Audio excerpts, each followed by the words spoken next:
वृश्चिक राशि वाले बंधुओं, आप सभी का बहुत बहुत स्वागत है, हृदय से अभिनंदन है आपके अपने वैदिक मंथन भिंड यूट्यूब चैनल में। तो वृश्चिक राशि वालों, जरा ध्यान से सुनिए। 1 से 7 जून भूल कर भी मत जाना इन 3 स्थानों पर, वरना आप अपने जीवन में खुद मुसीबत को लेकर आएंगे। ग्रहों की कुदृष्टि आपके जीवन को बर्बाद कर देगी और देवी देवताओं का भी आपको श्राप लगेगा। खास तौर से जो आपके आराध्य देव हैं, वे आप पर अपनी जो कृपा दृष्टि बरसाने वाले हैं वे नहीं बरसाएंगे, साथ ही आपसे क्रोधित भी हो सकते हैं और आपके ऊपर से उनकी कृपा हट सकती है।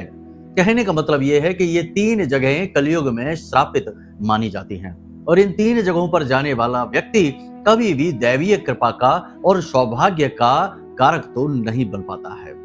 इसका कारण पुराणों में भी स्पष्ट तौर पर बताया गया है और ज्योतिष शास्त्र में भी इसका वर्णन खूब देखने को मिलता है।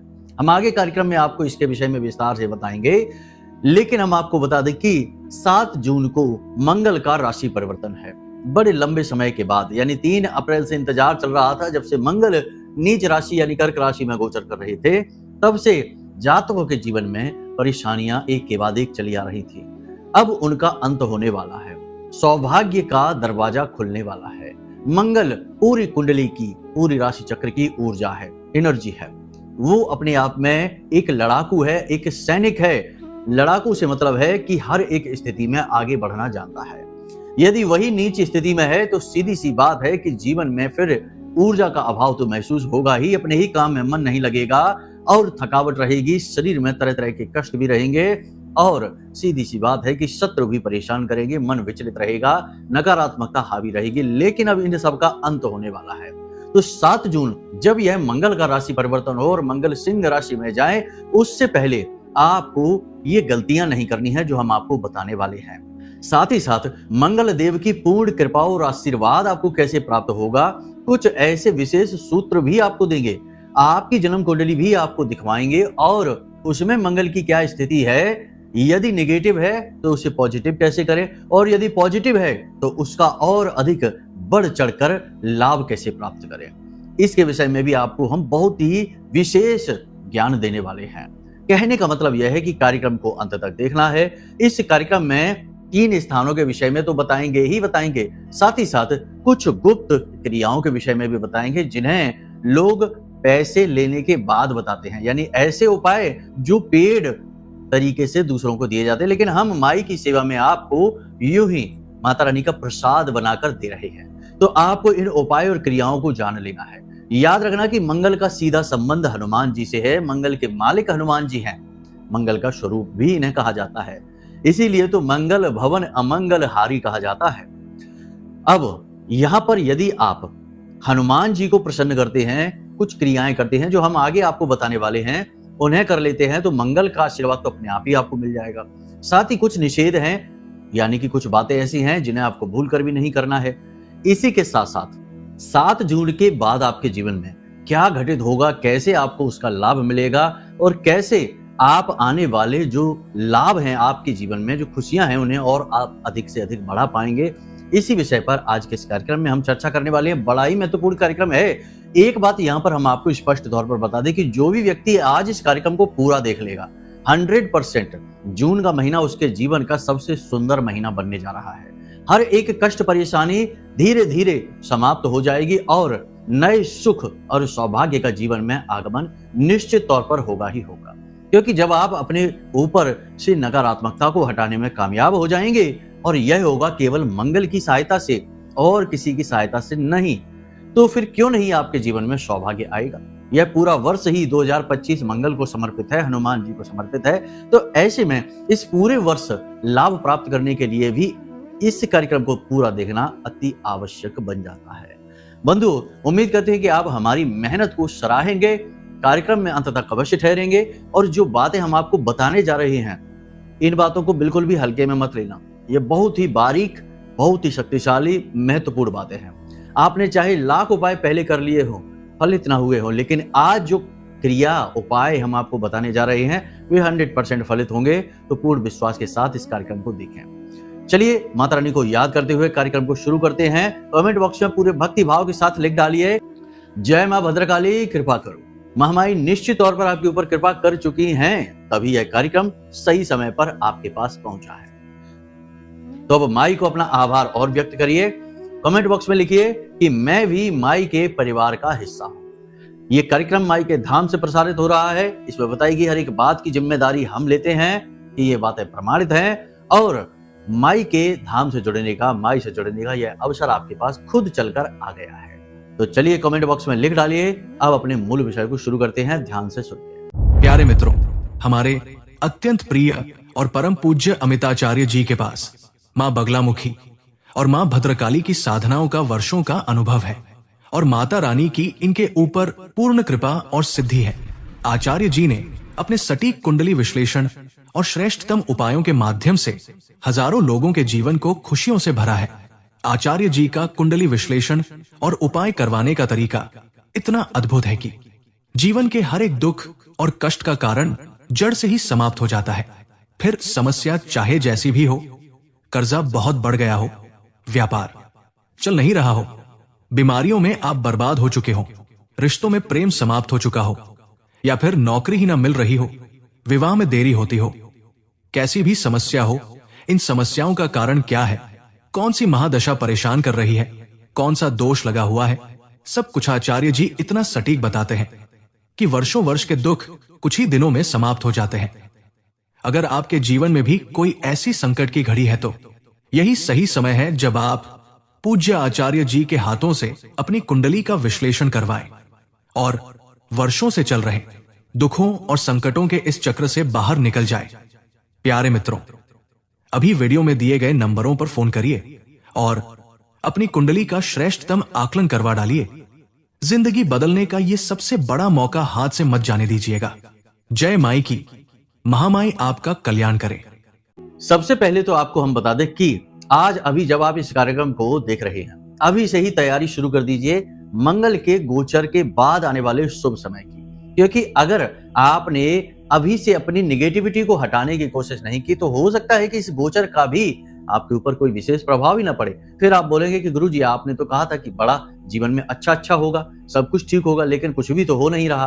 तो बस कारण यही है कि बात पूरी तरह से समझ लिया करिए और इन बातों के पीछे छिपे हुए रहस्य को जानने की कोशिश करिए और जो बातें बता रहे हैं उन बातों को ठीक तरीके से जीवन में उतारिए। फिर देखिए कैसे बदलाव निश्चित तौर पर आते हैं। अरे भाई, हजारों लोगों के जीवन में जब बदलाव आए हैं तो आप कोई अलग थोड़े ही हैं, आपके जीवन में भी आएंगे। तो कहने का मतलब यह है कि ध्यान से सुनिए, तैयारी अभी से करनी है। आज जब आप इस कार्यक्रम को देख रहे हैं तो आज से ही 3 बातों का संकल्प ले लीजिए। पहला कि अनुशासन में रहेंगे, यानी रोज स्नान करेंगे, सूर्योदय से पहले जागेंगे, सूर्य को जल अवश्य देंगे। यह बेहद आवश्यक है क्योंकि सूर्य देवता की ही राशि में, सिंह राशि में मंगल का गोचर होने वाला है। तो सूर्य को जल देना अति आवश्यक हो जाता है। सूर्य के सेनापति हैं मंगल देव, तो सूर्य देवता को जल जरूर समर्पित करेंगे। पहला तो ये नियम। दूसरा नियम यह है कि प्रतिदिन योग, प्राणायाम, आध्यात्म, कसरत थोड़ी बहुत जरूर करेंगे। थोड़ा बहुत बॉडी का मूवमेंट अवश्य करेंगे। देखिए, मंगल एक सैनिक है और सैनिक की पहली मांग होती है कि वह शारीरिक तौर पर फिट रहे, मानसिक तौर पर स्वस्थ और एकाग्र रहे।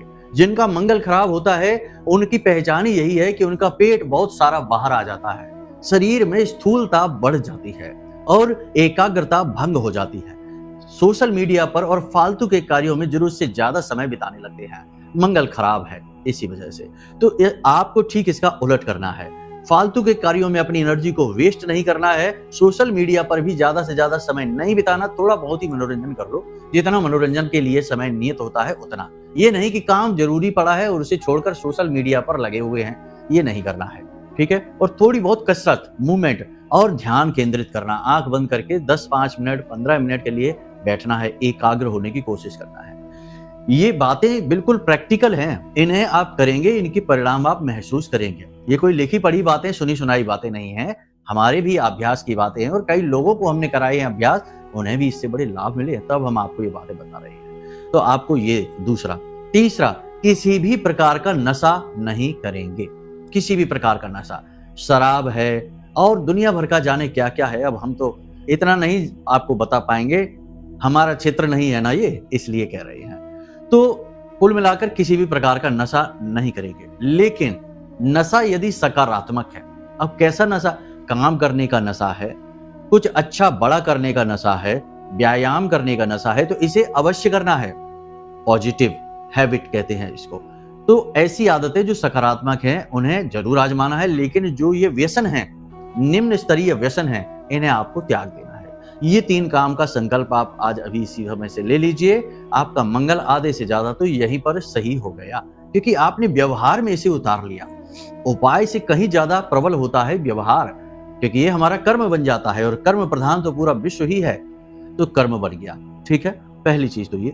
दूसरी चीज ये कि आज से या कल से जब आपको ये कार्यक्रम सुनने को मिल रहा है, उसके बाद जितना हो सके उतना जल्द से जल्द 1 मुट्ठी मसूर की दाल रोज फूलने के लिए डालिए। रात्रि के समय, प्रतिदिन रात्रि के समय फूलने के लिए 1 मुट्ठी मसूर की दाल जरूर डालिए, और रोज सुबह इस मसूर की दाल को गाय को खाने के लिए दे दो। अब गाय यदि नहीं है तो छत पर भी डाल सकते हैं, चिड़ियों को चुगने के लिए। चिड़िया तो सबके यहाँ आती ही हैं। कुल मिलाकर यह है कि या तो गाय को या पक्षियों को ये हम भोजन कराएंगे। गाय को जब आप भोजन कराएं तो गाय के शरीर में हर एक भाग में देवी देवताओं का वास माना गया है। उदाहरण के लिए समझे तो मस्तक पर ब्रह्मा का वास है, सींगों पर शिव और नारायण का वास है, और कानों में अश्विनी कुमार का वास माना जाता है। इस प्रकार अलग अलग भाग में अलग अलग देवी देवताओं का वास माना जाता है। तो जो पूंछ का भाग है वहां हनुमान जी का वास माना जाता है। तो जब आप गाय को यह मसूर की दाल खिला रहे हो, उस समय गाय का एक फेरा लगाइए और उसकी पूंछ को स्पर्श जरूर कर लेना। ठीक है, देखो जो बातें हैं वास्तविक हैं, इन्हें कोई आपको बताएगा नहीं। हम पहले ही कह चुके हैं कि ये बातें लोग गुप्त रखते हैं, जिससे पैसे मिलते हैं उसे बताते हैं, मुफ्त में नहीं बताते हैं, लेकिन ये चीजें काम करती हैं। गाय के पूंछ के भाग को आपको स्पर्श करना है और फेरा लगा के आ जाना है। आपका मंगल अनुकूल होता चला जाएगा, और जैसे ही यह सूर्य की राशि यानी कि सिंह राशि में प्रवेश करेगा, आपके जीवन में चमत्कार घटित होने शुरू हो जाएंगे। अब इसी के साथ साथ प्रतिदिन हनुमान चालीसा का पाठ तो आपको करना ही है। यदि हो सके तो मंदिर में 3 चीजों का दान और कर दीजिए, आपका काम बन जाएगा। पहला, आसन जिस पर बैठकर लोग पाठ करते हैं। दूसरा, हनुमान चालीसा की किताब, मंदिर हनुमान जी का ही होना चाहिए। हनुमान चालीसा की बजरंग बाण की किताब जो होती है, जिसे पढ़ते हैं लोग, वो किताब। और तीसरा, माचिस। जी हाँ बंधुओं, बहुत ही आवश्यक, जैसे दीपक जलाते हैं उसे मंदिर में दान कर दीजिए। माचिस का पूरा बंडल, पूरा पैकेट आप दे देना। ये दान बहुत ही आवश्यक है, क्योंकि दान का संबंध धर्म से होता है, और आप धार्मिक स्थल पर जो दान करते हैं उसका महत्व बहुत अधिक होता है। उससे दैवीय कृपा जीवन में आती है, ग्रह नक्षत्रों के दोष समाप्त हो जाते हैं और सौभाग्य का उदय होता है। तो ये काम आप जरूर कर लीजिए 7 जून से पहले पहले। अब बात करते हैं आपकी कुंडली की। देखो कुंडली में भी मंगल की स्थिति आपकी क्या है, इससे यह साबित होगा, यह पता चलेगा कि आने वाला मंगल का गोचर आपके साथ क्या करने वाला है। जी हाँ, तो देखो मंगल की कुंडली में 3 स्थितियां होती हैं। एक तो शुभ स्थिति है, एक अशुभ स्थिति है, और एक बद की स्थिति है। तो अब सबसे पहले शुभ स्थिति की बात करते हैं। तो सीधी सी बात है कि मंगल अपनी खुद की राशियों में यानी कि मेष और वृश्चिक में बैठा है, या फिर उच्च राशि यानी मकर राशि में बैठा है, या फिर किसी देव राशि से यानी मित्र ग्रह के साथ अपनी युति बनाकर बैठा है, जैसे सूर्य के साथ, चंद्रमा के साथ, तो ये शुभ मंगल की स्थिति में आएगा। ठीक है, इसी प्रकार यदि मंगल अशुभ है तो इसके संकेत क्या है, तो आप देखिए कि किसी पापी ग्रह के साथ मंगल ने यदि युति बना ली है तो अशुभ है। दूसरा, पापी ग्रह की बात करें तो जैसे शनि शत्रु है, राहु केतु है, इनके साथ में यदि युति बना ली है तो फिर मंगल आपका अशुभ हो गया। नीच राशि यानी कर्क राशि में चला गया तो मंगल अशुभ हो गया। या फिर किसी पापी ग्रह की दृष्टि इसके ऊपर पड़ रही है, जैसे शनि की दृष्टि पड़ रही है, राहु केतु की दृष्टि पड़ रही है, तो मंगल यहाँ पर आपका अशुभ हो जाता है। इसी प्रकार यदि कुंडली में 1, 4, 7, 8, 12 के भाव में मंगल बैठा हुआ है तब भी यह मांगलिक योग बना देता है, अशुभ ही रहता है। छठे भाव में भी यदि मंगल बैठ जाता है तो अशुभ ही कहलाता है। तो ये अशुभ मंगल की श्रेणी होती है। आप अपनी कुंडली खोलकर देखिए और कमेंट बॉक्स में बताइए कि मंगल आपके किस स्थिति में बैठा हुआ है, किस ग्रह के साथ युति बनाकर बैठा है। अब मंगल बद यानी कि बहुत ही बुरा। मंगल बद, पूरी कुंडली में कहीं भी बुध और शुक्र यदि साथ बैठे हैं तो मंगल बद हो जाता है। 9वें भाव में शुक्र बैठे हैं तो मंगल बद हो जाता है। सूर्य शनि पूरी कुंडली में कहीं भी साथ बैठे हों तो मंगल बद हो जाता है। मंगल बद यानी बहुत ही बुरा। अब बद मंगल तो अच्छे फल देगा नहीं, अशुभ मंगल तो अच्छे फल देगा नहीं। तो ऐसे में आपको जो हमने उपाय बताए हैं, क्रियाएं बताई हैं, वे उपाय क्रियाएं आप अवश्य करें। लेकिन इसके साथ साथ एक महाशक्तिशाली उपाय आप और कर लीजिए। हमने पिछले कार्यक्रम में भी इसे बताया था कि आपको एक मिट्टी का कलश लेना है। मिट्टी के कलश में, पूरे कलश में या तो आपको शहद भर देना है या देसी खांड पूरी भर देनी है। ऊपर से मिट्टी का ही ढक्कन लगा देना है कलश के ऊपर और उसे अच्छी तरीके से आटे से सील कर देना है। चारों तरफ उसके आप कलावा लपेटेंगे, 7 बार कलावा लपेटेंगे, गांठ नहीं लगाएंगे और मंगलवार के दिन ये क्रिया करेंगे और किसी निर्जन वीरान स्थान में मिट्टी में यानी गड्ढा खोदकर उसमें दबा देंगे या फिर शमशान घाट पर इसे गड्ढा खोदकर दबा देंगे। ये वर्ष में एक बार किया जाने वाला उपाय है। इससे मंगल कैसा भी हो, चाहे अशुभ हो चाहे बद हो, उसके फल अच्छे मिलने शुरू हो जाते हैं। साथ ही साथ हनुमान चालीसा का पाठ प्रतिदिन करना अनिवार्य रहेगा और हनुमान रक्षा कवच अपनी कलाई पर धारण करना बेहद आवश्यक रहेगा। हमने पिछले कार्यक्रम में हनुमान रक्षा कवच के विषय में भी चर्चा की थी। यदि आपको इसके विषय में ज्ञान नहीं है या और जानना है तो आप हमें कमेंट करें, हम अगले कार्यक्रम में आपको इसके विषय में बता देंगे। या फिर वीडियो में दिए गए नंबर पर फोन करिए तो हम इससे जुड़ा हुआ पूरा ज्ञान पूरा विस्तार से आपको आपके व्हाट्सएप नंबर पर ही भेज देंगे। चिंता की कोई बात नहीं और ये सारी चीज बिल्कुल मुफ्त रहेगी। यानी हनुमान रक्षा कवच की जो जानकारी है वह मुफ्त रहेगी, उसकी कोई मूल्य दक्षिणा नहीं रहेगी। ठीक है, इसे माई का आशीर्वाद प्रसाद समझकर आप ग्रहण कर लेना। तो यदि आप इसकी जानकारी चाहते हैं तो आप वीडियो में दिए गए नंबर पर फोन कर लेना, आपको इसकी जानकारी मिल जाएगी। ठीक है, चलिए तो अब आगे बढ़ते हैं। आपको बताते हैं कि ये जो उपाय और क्रियाएं जब आप करेंगे तो इससे आपका आने वाला समय तो शुभ होगा ही होगा, साथ ही आपके जीवन में जो नेगेटिविटी चल रही है, जैसे कोई कर्जे से परेशान चल रहा है, रिश्ता, क्योंकि मंगल का 2-3 जगह पर जीवन में बहुत गहरा प्रभाव रहता है। सबसे पहले तो दाम्पत्य जीवन इसी पर निर्भर करता है, दूसरा धन की स्थिति कैसी रहने वाली है और तीसरा कर्जा। आपके जीवन में यदि कर्जा बहुत अधिक बढ़ गया है, आप चुका नहीं पा रहे हैं, तो समझो कि मंगल की स्थिति जरूर खराब है। पति पत्नी के बीच बनती नहीं है, बात बात पर, चाहे कोई बात हो या ना हो, विवाद झगड़ा मनमुटाव बना ही रहता है, तो मंगल निश्चित तौर पर खराब है। धन, आप लाख प्रयास करते हैं, मेहनत करते हैं और उम्मीद लगाते हैं, उससे कहीं कम, बहुत ही कम, यानी कि 100 रुपए की उम्मीद लगी है और पैसा 20 रुपए ही आ रहा है, 10 रुपए ही आ रहा है, तो समझिए आपका मंगल खराब है।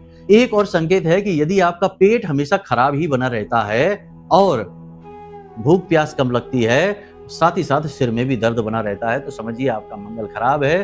खून से जुड़े रोग भी रहते हैं, एलर्जी रहती है किसी प्रकार की, तो ये भी मंगल खराब के संकेत हैं। तो संकेतों के माध्यम से भी आपको बता दिया, कुंडली के माध्यम से भी आपको बता दिया, उपायों के माध्यम से अनुकूल बनाने की विधि आपको बता दी। मतलब कि सारी चीजें इतनी एक्यूरेट, इतनी सटीक हमने बताई हैं कि जो इस कार्यक्रम को पूरी तरीके से देखेगा, समझेगा, जानेगा, उसका मंगल तो किसी भी हालत में नेगेटिव नहीं रह पाएगा, नकारात्मक नहीं रह पाएगा। फिर भी यहाँ पर हम आपको एक बात और बता दें कि जो 3 बातें हमने शुरू में आपको बताई थी, उन्हें अपने जीवन में आप हमेशा के लिए उतार ले यदि, तो सर्वोत्तम रहेगा। फिटनेस बेहद आवश्यक है। मंगल आपके शरीर की फिटनेस को भी देखता है, आपके स्वास्थ्य को भी देखता है, आपकी इम्यूनिटी को भी देखता है, तो खाने पीने का विशेष ख्याल और कसरत वगैरह अवश्य करते रहें। अब हम आपको बताते हैं उन 3 स्थानों के बारे में जहां आपको भूल कर भी नहीं जाना है। देखो, सीधी सी बात है कि जो भी स्थितियां आपके आसपास की हैं, आसपास का वातावरण है, उसका आपके ऊपर बहुत गहरा प्रभाव पड़ता है। यदि आप किसी अच्छे स्थान पर जाते हैं, देव स्थान पर जाते हैं, तीर्थ स्थलों पर जाते हैं, मंदिर भगवान के दर्शन करने जाते हैं, तो आपका मन पवित्र हो जाता है और जब मन पवित्र हो गया तो जीवन में सकारात्मक घटनाएं घटनी शुरू हो जाती हैं।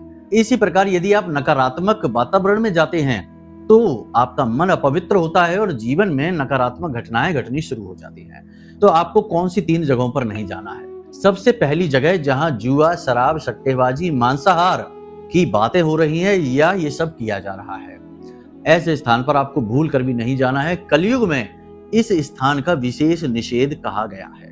महाराज परीक्षित से जब कलयुग ने स्थान मांगे तो कलयुग को 4 स्थान भगवान ने नियत किए। उनमें से एक स्थान यह भी था कि जहां शराब पी जाती है, जहां उल्टे सीधे कुकर्म किए जा रहे हैं, लंपटबाजी वाली बातें हो रही, यानी कि एक दूसरे की चुगलियां हो रही हैं, उस स्थान पर कलयुग का वास होता है। वहां आपको भूल कर भी नहीं जाना है जहां शराब वगैरह पी जा रही है, ऐसे स्थान पर नहीं जाना है। यहाँ पर जाने से आपका मंगल पूरी तरह से प्रतिकूल हो जाएगा और राहु का प्रभाव आपके ऊपर बढ़ जाएगा, और मंगल राहु का शत्रु है। तो जब राहु का प्रभाव आपके ऊपर बढ़ेगा तो कहीं ना कहीं मंगल आपका दूषित हो ही जाएगा। दूसरा स्थान कि जहां धर्म का दुष्प्रचार हो रहा है, भगवान का अपमान हो रहा है, पुरखे पूर्वजों का अपमान हो रहा है, क्योंकि बहुत सारे लोग समाज में ऐसी विकृत मानसिकता के उत्पन्न हो गए हैं जिन्हें हम समाज के ऊपर काला धब्बा ही कहेंगे, जो जिस देश में रहते हैं उस देश की बुराई करते हैं, जिस धर्म में रहते हैं उस धर्म का सम्मान नहीं करते हैं, यहाँ तक कि जिस माँ बाप की शरण और आश्रय में पले हैं उनको भी बुरा भला कहने से पीछे नहीं हटते हैं, अपने पुरखे पूर्वजों को भी लगातार कोसते रहते हैं। तो ऐसे नीच लोगों के वातावरण में आपको नहीं जाना है, वरना यहां से भी आपका मन अपवित्र हो जाएगा, आपके ऊपर दोष लग जाएगा और आपका मंगल तो होगा ही प्रतिकूल, साथ ही नेगेटिव ग्रह, क्रूर पापी ग्रह सक्रिय हो उठेंगे और आपकी बर्बादी हो जाएगी। तीसरा स्थान जहां तंत्र मंत्र झाड़ फूंक किया जाता है, जी हाँ, जहां तंत्र मंत्र झाड़ फूंक किया जाता है ऐसे स्थान पर भी आपको नहीं जाना है। कभी कभी स्थिति ऐसी बन जाती है कि आपका कोई व्यक्ति है या आप ही स्वयं हैं, किसी ऐसे व्यक्ति से मिलते हैं जो तंत्र मंत्र करता है, झाड़ फूंक करता है, नेगेटिव क्रियाएं करता है। देखो, तंत्र मंत्र अच्छी बात है, तंत्र मंत्र खराब नहीं है। तंत्र एक व्यवस्था है, मंत्र भगवान की ऊर्जा को जागृत करने की व्यवस्था है, लेकिन इनका जब नेगेटिवली प्रयोग होता है, नकारात्मक प्रयोग होता है, तो इसे काली शक्तियां कहा जाता है, काला जादू भी कहा जाता है, और ये भी तंत्र मंत्र की श्रेणी में ही आता है। तो जो सात्विक है, भगवान को प्रसन्न करना चाहता है, वो भी तंत्र मंत्र ही कर रहा है, चालीसा कवच पाठ कर रहा है, मंत्र उच्चारण कर रहा है, वो भी तंत्र मंत्र ही कर रहा है। लेकिन एक वो है जो किसी के विनाश के लिए ऐसा कर रहा है, चीजों को तोड़ने के लिए ऐसा कर रहा है। ऐसे स्थान पर ऐसे व्यक्ति से मिलना आपके लिए बड़ा दुर्भाग्यशाली हो जाएगा। आज के समय में आपके जीवन में जो स्थिति बन रही है, जैसी स्थिति चल रही है, उस स्थिति में आपको अपने आप को पॉजिटिव रखना बेहद आवश्यक है। हम आपको फिर से एक बात कहते हैं कि आज के समय में अपने आप को पॉजिटिव रख पाना आपके लिए बेहद आवश्यक है, और यह बहुत मुश्किल है। जी हाँ, आप अपने आसपास की नेगेटिविटी से बुरी तरह से प्रभावित हैं, चाहकर भी आप अच्छा सोच नहीं पा रहे हैं, अच्छा खा नहीं पा रहे हैं और अच्छी तरह से रह नहीं पा रहे हैं। कहीं ना कहीं से दूषित मानसिकता, दूषित विचार और दूषित गतिविधियां आपके जीवन में आ ही जाती हैं, चाहे आप चाहें या ना चाहें। तो ऐसे में जितना हो सके उतना आप अपने आप को स्वच्छ रखें, पवित्र रखें, देव स्थानों पर जाएं, मंदिर जाएं, भजन कीर्तन सुने, भगवान का नाम स्मरण करें, कुछ नहीं तो भगवान का कोई सत्संग लगा लें, किसी संत को सुने। अरे संतों का तो अपमान करने का समाज में चलन सा चल गया है, लेकिन संत कभी आपको शराब पीने को नहीं कहते, गुटखा तंबाकू खाने को नहीं कहते, धूम्रपान को नहीं कहते, व्यभिचार करने को नहीं कहते। वो तो आपको अच्छी बात ही बता रहे हैं, धर्म की बात ही बता रहे हैं। तो आपको अच्छी बात सुनने से मतलब है, या सुनने वाला कौन है उसकी बायोग्राफी बनानी है आपको, कि भाई ये क्या करता है, कैसे रहता है, किस गाड़ी में चलता है, किस जगह रहता है, क्या लेना देना आपको। ज्ञान लीजिए, ज्ञान की ही अनिवार्यता है और उसी का महत्व है। बाकी किससे, कहां से, कैसे ज्ञान आ रहा है, इससे कोई फर्क नहीं पड़ता। इसीलिए तो कहा जाता है कि जाति न पूछो साधु की, पूछ लीजिए ज्ञान, ज्ञान ले लीजिए बस, ठीक है। तो किसी सत्संग को सुन लीजिए, किसी संत की वाणी को सुन लीजिए, जो आपको अच्छे लगे उनकी सुन लीजिए।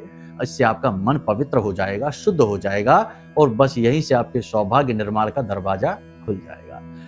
अब यदि आपके मन में कोई प्रश्न उठे या अपनी कुंडली का विश्लेषण कराना हो, क्योंकि देखो समय परिवर्तन के समय कुंडली विश्लेषण करना बेहद आवश्यक है, क्योंकि केवल मंगल ही नहीं, कई अन्य ग्रह भी होते हैं, कई अन्य दोष होते हैं, योग युतियां होती हैं, जिनके बारे में जानना और जिनके उपाय करना बेहद आवश्यक होते हैं। तो महीना परिवर्तित हो रहा है, ग्रहों की दशाएं और चाल बदल रही हैं, ऐसे में अवसर रहता है कि जब किए जाने वाले उपाय जल्दी फलित हो जाते हैं, जल्दी लाभ देना शुरू कर देते हैं।